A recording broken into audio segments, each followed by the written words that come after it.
गुरुदेव ने एक अनुष्ठान बताया। जब दशरथ ने कहा गुरुदेव वशिष्ठ से कि पुत्रेष्टि यज्ञ करें आप मेरे लिए, तो श्रृंगी के यहां लेकर गए और 1 वर्ष का अनुष्ठान कराया उन्होंने।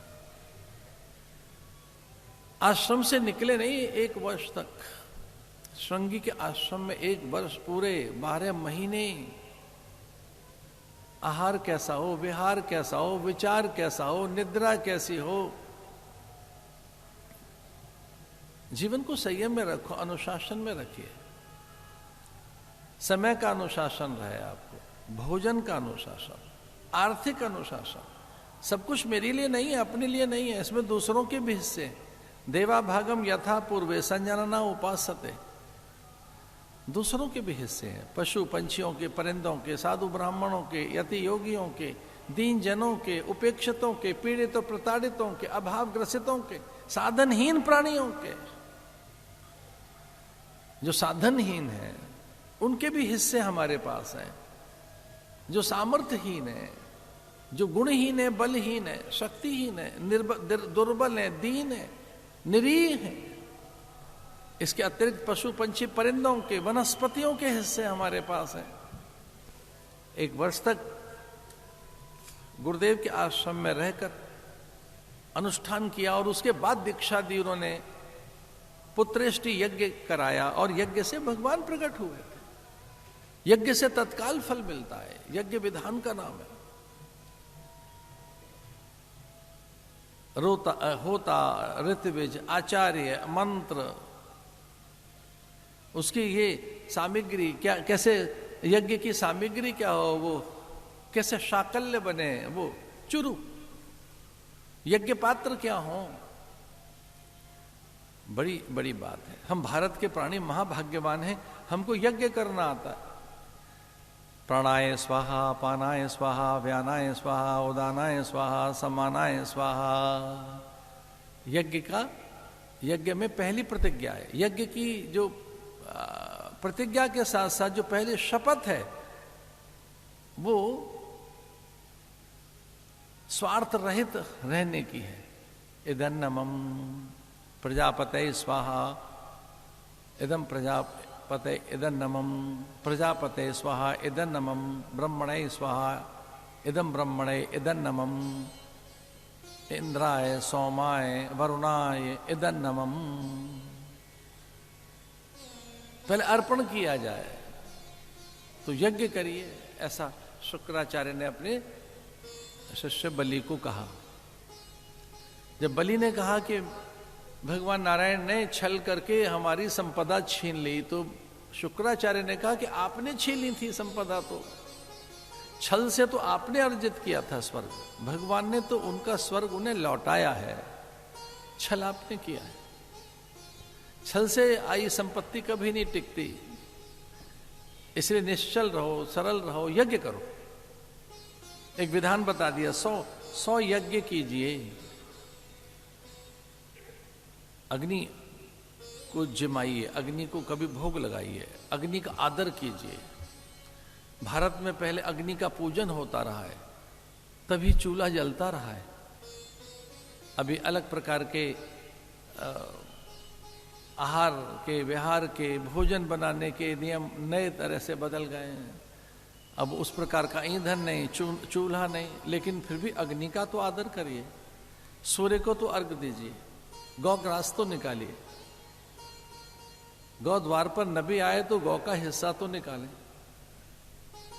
अग्नि का आदर कीजिए, दीपदान कीजिए, अतिथि अभ्यागत आगंतुक के हिस्से निकालिए। अब जिस ढंग से रहते हैं जिन घरों में, वहां अतिथि अभ्यागत आगंतुक साधु ब्राह्मण नबी आ सके तो उनका हिस्सा तो निकालो। फिर आदि व्याधि उपाधि नहीं आएगी, कोई किसी प्रकार की विपत्ति नहीं आएगी। अपने इष्ट का नित्य स्मरण कीजिए और इस बात को याद रखना, जो इष्ट के निकट है उसका अनिष्ट कभी नहीं हो सकता, कभी नहीं होगा।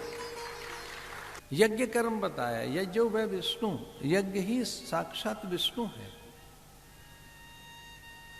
फिर से देवताओं को जीतना हो, देव बल कुछ और नहीं, यज्ञ बल है। यज्ञ से देवताओं को जीता जा सकता है। सत्कर्मों के द्वारा, शुभ कर्मों के द्वारा देवताओं को अपने अधीन किया जा सकता है। देव बल से भी बड़ा मंत्र बल है, जप बल है, तप बल है, ज्ञान बल है। सभी देव उसके अनुगत हो जाते हैं जो जितेंद्रिय है,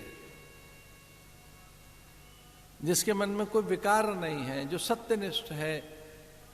ऐसे साधक के अधीन देवता हो जाते हैं, पितृ उससे प्रसन्न हो जाते हैं। यक्ष गंधर्व किन्नर सब अनुगत हो जाते हैं, हाथ जोड़कर खड़े हो जाते हैं। जितनी सिद्धियां हैं उसके आसपास प्रदक्षिणा करने लगते हैं और वह एक अजेय पुरुष बन जाता है। मंत्र बल से, जप बल से, तप बल से, इंद्रियों को संयत और संयमित कर लेने से। जरा सा संयम आया तो शक्ति आएगी, सामर्थ्य आएगी, विभूति आएगी, विद्या आएगी।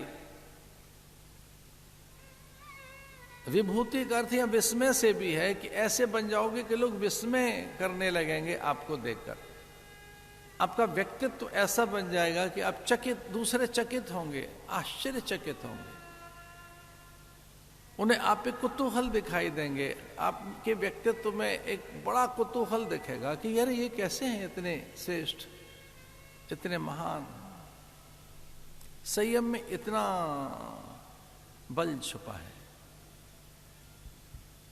महर्षि पतंजलि के विभूति पाद में आता है कि चंद्रमा पर संयम करने से, या अलग अलग संयम के बताएं कि कहां कैसे संयम करें। संयम से बड़ी शक्ति आती है। शुक्राचार्य ने अपने शिष्यों को बताया कि संयम में रहो थोड़ा। आप दैत्य हैं, धनुज हो, निशाचर हो, थोड़ा संयम भी सीखो। संयम आएगा तो स्वर्ग आपके अधीन अपने आप हो जाएगा। एक कल वृक्ष अपने आप आपके पास आएगा, कामधेनु आएगी, सप्तऋषि आपके पास स्वतः चले आएंगे। जिन्हें आप बड़ा माने बैठे हैं देवताओं को, वो देव भी आपके अनुचर बन जाएंगे। संयम तो सीखो। ऐसा बल है संयम में। संयम में तो जीवन का सौंदर्य छिपा हुआ है। एक बार वाणी का संयम करके देखो। जिह्वा पर अग्नि का वास है, सरस्वती का वास है, रसों का वास है। जिह्वा के अग्रभाग पर जो जिह्वा है, यही ये